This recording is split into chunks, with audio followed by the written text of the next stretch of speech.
A day after the quake, a reactor building exploded. Then another, and another. But scientists knew of the earthquake and tsunami risks, so what went wrong? I think the risk of tsunami was just not figured into the equation. It's a situation where not all contingencies were taken into account. Because again, the earthquake was handled, that was fine. It was a tsunami that that swamped all of the 6 stations afterwards that is causing all this problem. The tsunami knocked out the backup generators needed to pump water that cooled the reactors. They had automatically shut down with the earthquake, but inside they stayed hot. Inside of that primary containment vessel is the nuclear reactor itself, which is made up of zinc rods called fuel rods, and inside of those rods each rod is contained many hundreds of pellets of uranium, which is undergoing nuclear reactions and produces heat. And the fuel rods are surrounded by water, which is constantly being pumped in.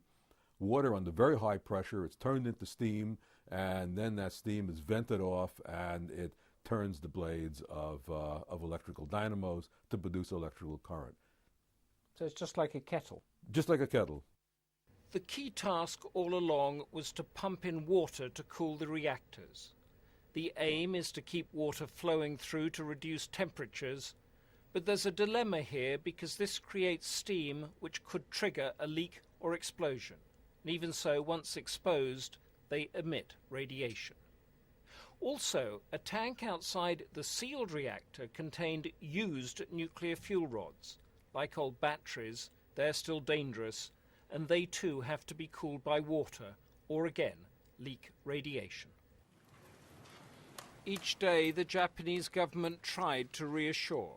As soon as the earthquake struck, the Prime Minister addressed nuclear fears.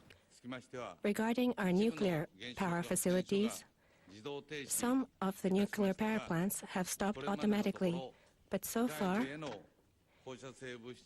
no radioactive material or radiation has been confirmed to have been leaked to the outside.